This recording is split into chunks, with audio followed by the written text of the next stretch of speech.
ഇന്നലെ നമ്മൾ അരിഞ്ഞ് ഉപ്പ് പുരട്ടി വെച്ച നമ്മുടെ മാങ്ങാക്കൂട്ടന്മാരിൽ നിന്ന് നമ്മൾ അച്ചാറിടാൻ പോവുകയാണ്.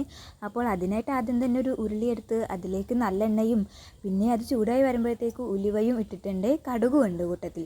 പിന്നെ നമ്മൾ ഇഞ്ചിയും വെളുത്തുള്ളിയും കറിവേപ്പിലയും ഉണക്കമുളകുമാണ് നമ്മൾ എടുത്തിരിക്കുന്നത് അച്ചാറിലേക്ക്. അപ്പോൾ എണ്ണ ചൂടായപ്പോൾ അതിലേക്ക് നമ്മുടെ ഇഞ്ചിയും എല്ലാം ഇട്ടിട്ടുണ്ട്.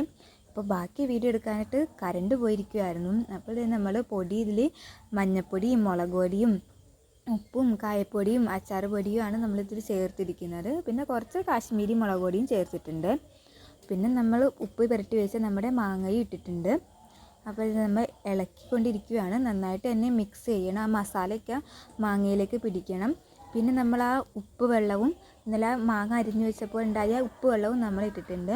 അങ്ങനെ ഫൈനലി ഇതേ നമ്മുടെ അച്ചാർ റെഡി ആയിട്ടുണ്ട്. അപ്പോൾ മാങ്ങാച്ചാർ വേണ്ടവർ എത്രയും വേഗം തന്നെ താഴെ കാണുന്ന നമ്പറിൽ ഓർഡർ തരണേ.